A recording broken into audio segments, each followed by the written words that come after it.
Hello, Hello. John. Hi. Hi, how are you? I'm good, thanks. How are you? I don't know what was going on here, but it's different. Yes, I'm very glad we could connect you. Yeah, I don't know how to, now I don't know how to download the blue background. Is that necessary? No, no, that's completely fine. Okay. Yes. So I'm very glad we could have you with us. Good to Uh, be here. yes. So L, right? yes, yes, exactly. Good to see you. So yeah. So we have John with us. He had a bit of a connection problem, but we just sorted it out. And John focuses on transformation, both on a personal and communal and actually global level as well. He has an amazing career, and he was chief economist at a major international consulting firm, where he advised the World Bank, United Nations, Fortune 500, and he's a leading authority on shamanism. And he learned about the power of using perceived reality to change from objective from shamans in 1960s. His books have sold millions of copies worldwide, and he spent over 70 weeks in the New York Times bestseller list. So and the list goes on.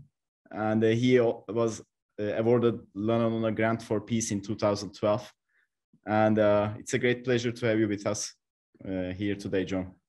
It's great to be with you, Al. Pretty early where I am. I'm on the west coast of the United States. It's quite early here, but I think it's a little later where you are. But it's great to be with Yes, you. we just had the sun just set, so we will shift to dinners after this one. It hasn't risen here yet. Yeah, I hope you had the time to have your coffee. I've got it right here. Perfect, perfect. So, John, I mean, there are so we are making covering a topic on the future of work, and it's, I mean, regarding what you have covered in all your books, there are so much similar context. And you wrote 3 books on global economics and 5 books on indigenous cultures, shamanism, and ideas around transformation. So, first of all, what do you think is the connection between those subjects? Well, both of them let us know that reality is completely molded by perception. And so the shamans, I talk in my book about how the name of my most recent book is Touching the Jaguar, which is something the shamans say that when we are stopped by something, when something blocks us from doing what we want to do, or what we think we should do, or what we think we really want to do, we have to look at what perception is holding us back. What have people told us? What is our belief system that's held us back? And in the book, I talk about how when I was living in the Amazon in 1968, 1969, I got very ill. A shaman cured me by helping me see that my perception of the food that they were eating and the kind of beer that they drank, because in the Amazon, you don't drink water from the rivers because people know that the rivers are polluted with organic matter, leaves and dead animals. So they make a kind of beer by women chewing and spitting manioc, ferments, and then you can add water. It's called chicha. Well, every time I drank chicha, and I had to drink a lot of it because you got to rehydrate in the Amazon often. And I ate some of these strange foods. I heard a voice, my mother telling me that it would kill me. And the shaman helped me see that it was very healthy food for the local people. They were all very healthy. So it was my perception, not the food that was killing me. And today we have a perception in our economy that we must maximize short-term profits for corporations, regardless of the social and environmental costs. And to maximize materialistic consumption for people, we need to consume a lot more to be happy. So those perceptions are what's created what economists are calling a death economy, an economic system that's destroying itself. It's using up all of its resources in the short term, so it won't have any in the long term. But it's all based on that perception of short-term profits and materialistic consumption. So the relationship between shamanism and reality is that the shamans know, as do marketing executives, as do people, everyone, I mean, psychotherapists know, quantum physicists know, politicians know, corporate executives know that reality is molded by our perceptions. Mm-hmm. Come right down to it, Alp. There are no countries, there's no religion, there's no institutions, there's no corporations. None of these things exist except as we perceive them. And when enough people accept a perception or make it into law, then it has a huge impact on reality. So I've realized that although it seems like my 5 books, and now 5 books on shamanism, and now 4 books on global economics, it seem like they're very, very different genres. And they do talk about different subjects, but the basis beneath all of them is the same, and that is that reality is molded by perception. To change reality, we need to change perceptions. So to get out of this death economy, to create a life economy that cleans up pollution, regenerates destroyed environments, and recycles, and comes up with new technologies that don't ravage the earth, we need to change our perception and say that success is not about maximization of profits or short-term consumption. It's about maximization of things that enhance life in the long term as well as the short term. Definitely. And so when you talk about it, like in Future of Work, we are always talking about unlocking human potential, particularly in workplace. And so what you are mentioning actually reminds me of B corporations, B Corps now that are emerging as a topic. And there are not many. There is Body Shop, Cotopaxi, Patagonia, and we have one or two in Turkey now. But basically, B Corps, they are businesses that meet high standards of social and environmental performance. And they provide public transparency and they provide accountability to balance profit and purpose.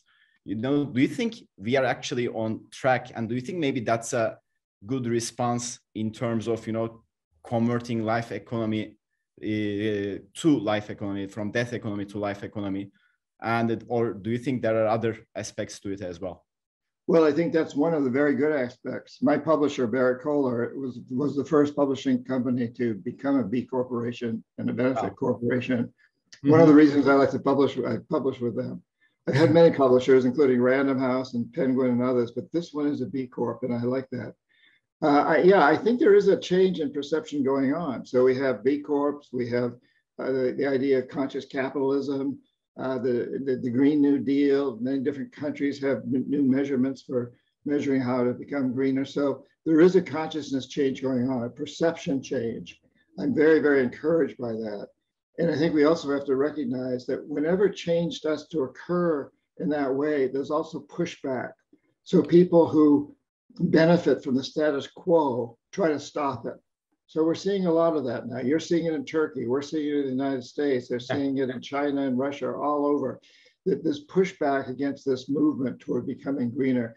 But the movement is there. And when there's pushback like that, it should give us people who want to see change. It should give us energy, because people are pushing back because they know that we're becoming successful. So we should like the competition there, so that we have the more energy from it in a way. Yeah, I don't know whether we need to like it or not, but we need to be energized. We need to be energized by it. Yes, absolutely. So in your latest book, Touching the Jaguar, probably you are talking about this perception change, not more on an individual level. I mean, first of all, what does it mean? Would you like to tell us about what does touching the Jaguar mean? And then maybe we can talk about a bit more, transforming fear into action for individuals.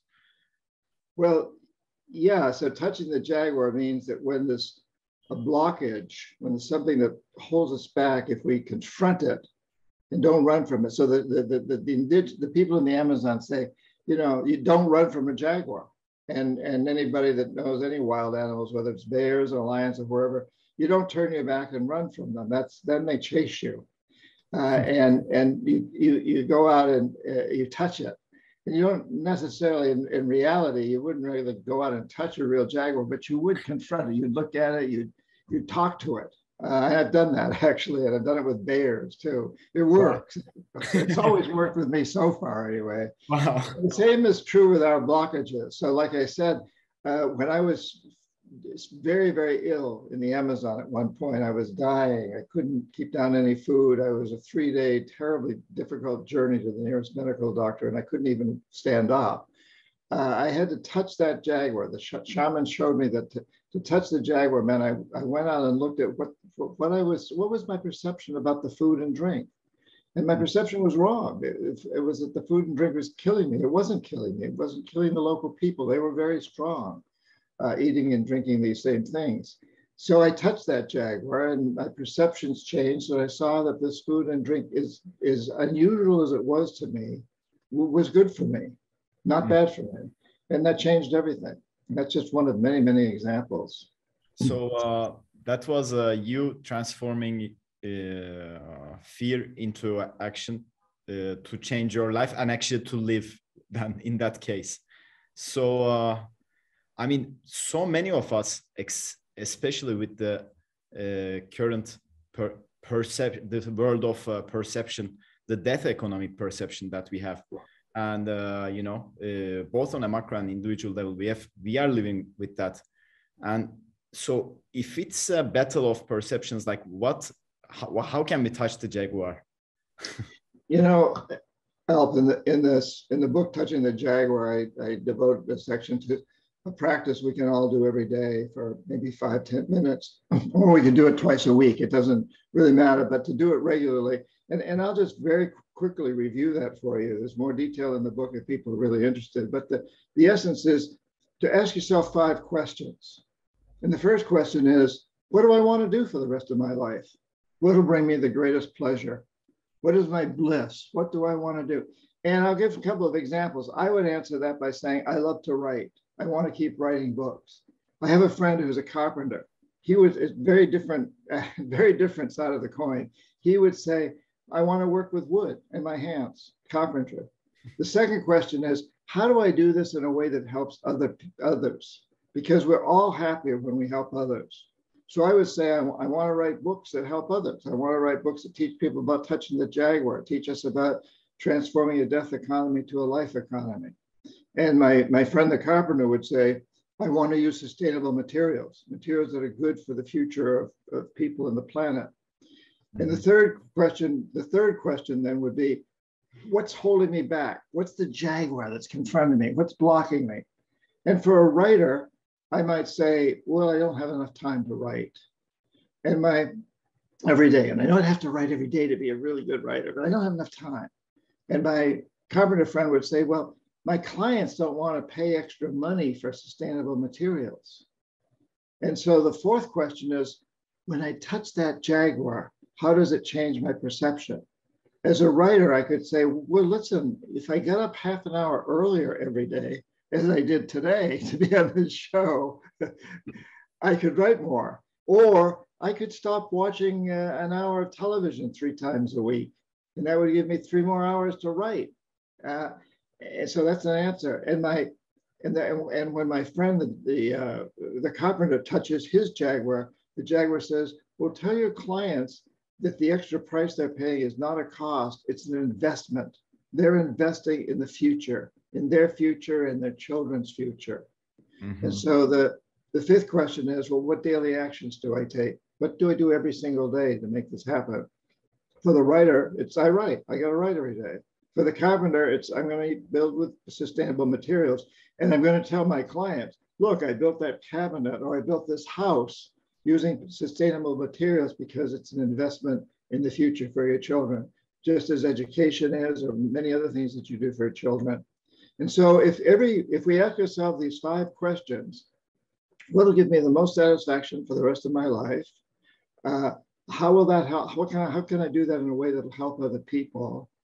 What's holding me back?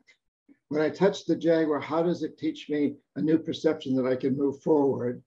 And 5, what actions do I take every day? Mm-hmm. The last 3 questions will change periodically. So if I answer, well, I'm gonna watch an hour less of television 3 times a week, then I move forward. Then the next question would be, well, well, what am I going to write about? And then the next question is, what's the first sentence? And the next question, what's the next chapter? And so on. So we can keep changing those, especially those last three questions, and the answers will change.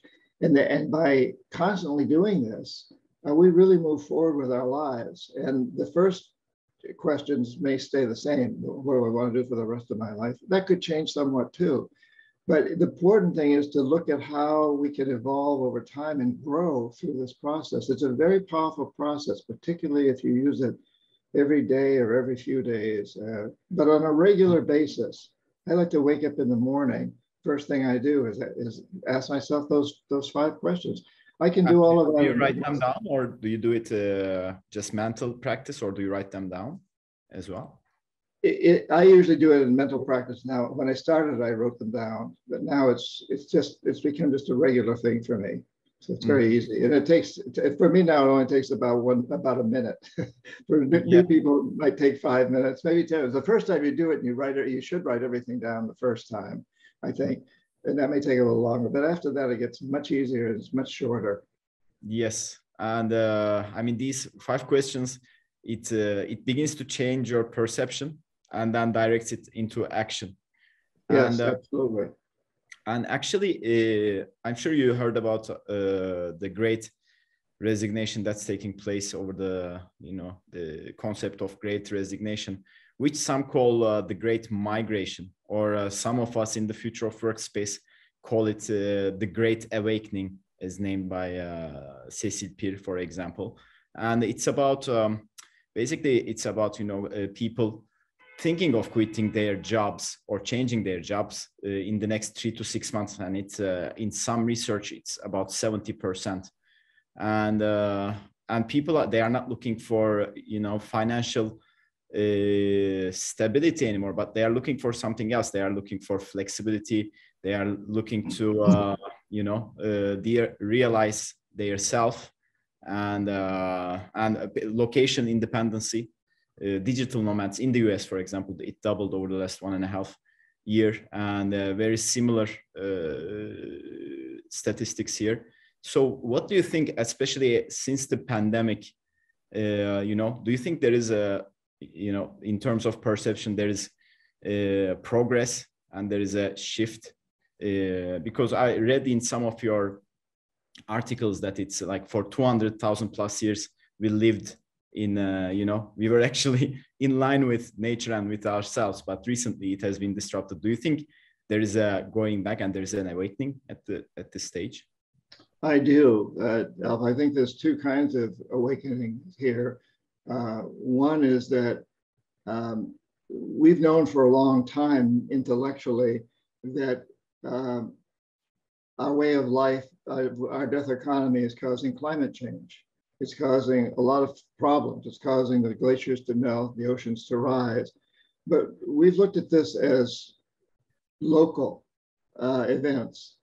So if you're hit by a hurricane or big fires or tornadoes, floods, these various things that these once in 100 year events that happen every year or so, we would look at those as local. We may know that they're caused by global climate change, but we'd say, well, if I survive the hurricane, then I expect the outside world to come to my help, bring me water and food, etc. Yeah. But the pandemic has shown us that it's global, that we are all being impacted. Everybody on the world, in the planet, every living creature on this planet, in one way or another, has been impacted by the pandemic. So it's taught us that this is all global, that we're all in this together. We've all got to deal with this together. And the second thing I think it's taught us is that we can change. Sometimes we must change. We've all had to change during this process, and that we can change, and we can even enjoy the change. So, although I love Istanbul, it's one of my favorite places in the whole wide world. And I've spoken to a number of people here once again, hopefully. Yes, but I'm so happy that right now I can do this conversation with you. I didn't have to get on a plane and fly there, right? Even though I would love to be there. But we've learned that we can do these things. So I can do I can do 5 of these today if I'm not going to today, but some days they do. I might do one with Istanbul, another one in Hong Kong, and another one in South Africa, and another one in Buenos Aires, Argentina, all while sitting in my home. So that's very special, though. I've learned that I can do this and I enjoy doing it. But in the past, I would have felt probably I had to fly to all those different places. Mm-hmm. Yes. So now we can actually, digital makes us feel the interconnection even more in a way. Yes, well, yes, the pandemic has taught us that, but it taught everybody different things. I know a friend of mine has really learned to play the flute very well because he always wanted to do that, but just never was home for enough time to do that. Now he's had enough time to do that. And I know people that have really taken up gardening and art and so many different things. So yeah, the pandemic has taught us a lot if we're willing to really accept the learning that comes with it and recognize that this could be long-term. Even if there's no pandemic, we can still learn to change and to enjoy the changes. Yes, yes, absolutely. And I know you have you have visited Turkey a few times. So do you have anything to share with the audience in Turkey? As usual, the economy has its ups and downs here. And while many love it and we love it as well, it's also sometimes quite difficult or challenging to have the life and, and to have the life economy as well. So do you have anything to share with the audience here? I think Turkey is in a very, very special place.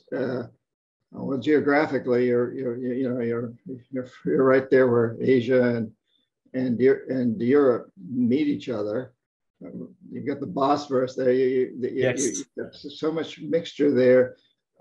You're like a bridge between the Middle East and Asia and Russia and Europe. And I've been there, I don't know, half a dozen times in the last 10 years, speaking at major international conferences. You became, before the pandemic, a major international conference center, partly because of the location, but partly also because of the beauty and the historic value of your city and your country, your whole country. And also because you're a nationality of people that have understood the importance of connection.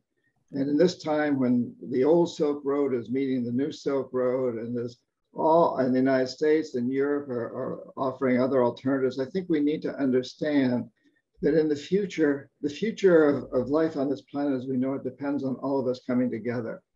It's not about whether the Chinese are going to win or the Americans are going to win or the Turkish people are going to win. It's about whether we're all going to come together to create a life economy. If we can't all come together to do that, we're not going to make it, I don't think. And I think Turkey is in such an ideal position to do that. The other reason why you have so many conferences there is because the level of thoughtfulness, of education, of art and literature in Turkey is exceptional. You have a long history of this. You have some very amazing thinkers in your country and forward-looking people. This program that you're doing right now is part of that. So I think Turkey has an incredible opportunity here to kind of rise to the top as a leadership country and moving into this new green era that we must move into. Yes, I agree completely. Like if we can leverage, being in the cross section of, Eastern and Western philosophy, which we do contain both. So it will probably help us stitch the difference between the two as well, and instead see the cultures, religion, language, they all sort of come together in Turkey. So many different cultures, so many different languages, so many different, so the religions come together. There's a lot of tolerance and for these sorts of things in Turkey, and that's something that's so badly needed in the world today. Yes. There is a question coming for the economist John. Like, what do you think about crypto coins as a future currency? Coming from the audience as a question. Well, I think it will change. things? Yeah, yes. I think we all know that the central banking system, like we currently have, is not a good one. The Federal Reserve in the United States, for example, privately owned, based on debts, it's not going to be forever. It's not going to last. It's got to change, and I think blockchain. Yeah, I think blockchain has that whole perspective, that ability to create amazing changes. I think, we also have to be very careful that, for example, we know that Bitcoin uses tremendous amounts of electricity, uses tremendous amounts of memory to make it happen. So the idea that it's environmentally better, we have to be careful how we look at that. And but it's at its infancy. Bitcoin is there. It's had a huge impact. I think we could call it a form of gambling in a way. I'm not sure that that's the right way to go at all, but it has shown us that there's a new opportunity here. And definitely we need to revise our whole issue around currency. The dollar, for example, is just too powerful in the world. Empires have always imposed their currency, whether it was the Persian Empire or the Chinese Empire or the Ottoman Empire or whatever the empire. And recently it's been the American Empire and the dollar. That's bound to change. And we don't really want to move to another hard currency like the Chinese currency or some other.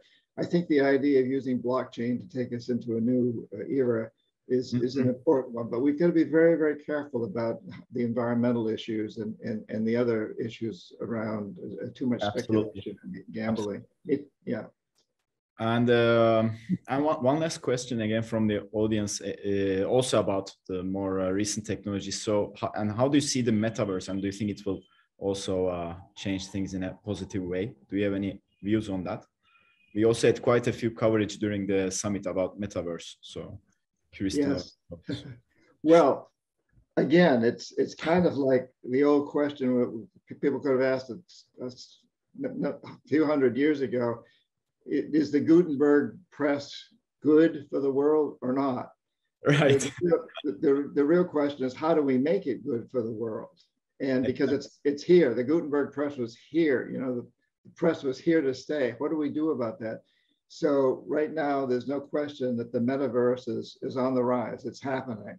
The question is, how do we mold our perceptions around it, and the laws and the regulations and the mores and the values that we set up around it in a way that'll help us move into this new life economy.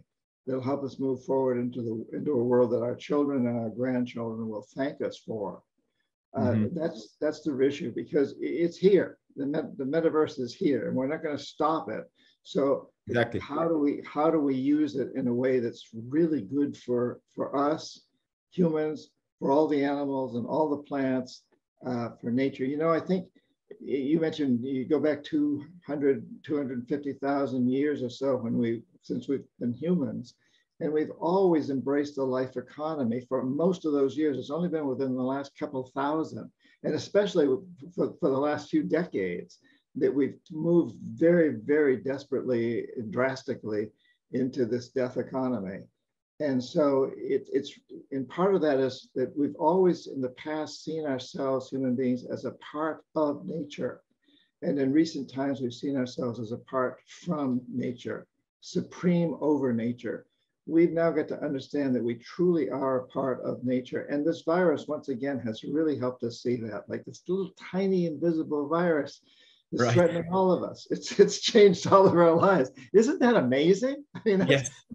Now it triggered what we call maybe the Great Awakening, and we don't even see. An invisible virus has done what wars and religions and so many other things never were able to do. And that's incredible. That to me says Mother Earth, Pachamama, is speaking to us very, very loudly and clearly. And we better listen and understand that we are just a part of nature. We better work within nature, or we're not going to make it. Yes.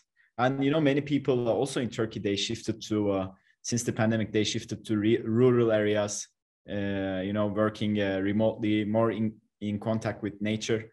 And now there is a complete shift in terms of how people prefer the life that they live. So we are actually going back to nature in general. Well, we're seeing that here in the United States too. I happen to live on a large island off the coast of Seattle with lots of forests, and suddenly everybody in Seattle seems to want to move here because it's rural, and yet it's a 35-minute ferry ride from downtown Seattle. And it's very interesting. And we're seeing that all over the United States and in so many, many parts of the world. Turkey, Latin America, all over Latin America, Africa, Asia, Europe. Yeah, it's an amazing change in philosophy. Many people are also now 1-2 hour driving distance from Istanbul as well. And yeah, it's because as you see now we can stay connected even within distance. And we are already over our time, but John, it's thanks a lot for taking this time. My pleasure to spread your light to this part of the world. So, and hopefully we can we can all travel once again, and we can be flexible, and we can bring you to Istanbul. We don't have jaguars, but we have cats. So. Oh man, you have incredible cats. There's that park where the gondola runs across the park. I can't remember the name of the park. Which Machka Park? Yeah, the one with the gondola that goes across the park. Maybe the audience knows the gondola. The tram that goes across. Yeah, that's Machka Park. Yeah. Yes, yeah. And I don't know whether it's still the same, but a few years ago when I was, it was filled with cats. It is. Istanbul. And I jog there every morning. I'd get up. I stayed in a hotel not far from there. I'd get up in the morning and jog through there. And the cats, they're wonderful. I've got a cat usually on the back of my chair here. It's too early for her. She's still sleeping. She's in the other room asleep. But I love cats and jaguars, Good. So I think we can also touch the cats. Sometimes it's, one of the amazing things, I'll be very quick, but one of the amazing things about cats is they're not herd animals. And that's part of the problem with human beings is we're herd animals. And if we follow this idea of a death economy, but that can also work to our advantage, that we can follow the idea of a life economy now, and we need to buy into that. It's been a pleasure being with you, and I really appreciate all that you're doing and what your program here and your summit is doing. And thank you so much for doing it. Please keep up your great work. Thank you. Thanks. All the best to Seattle. Have a great day. Thank you. Best to Istanbul to Turkey. Best to Turkey. Thank you. Bye-bye. Bye.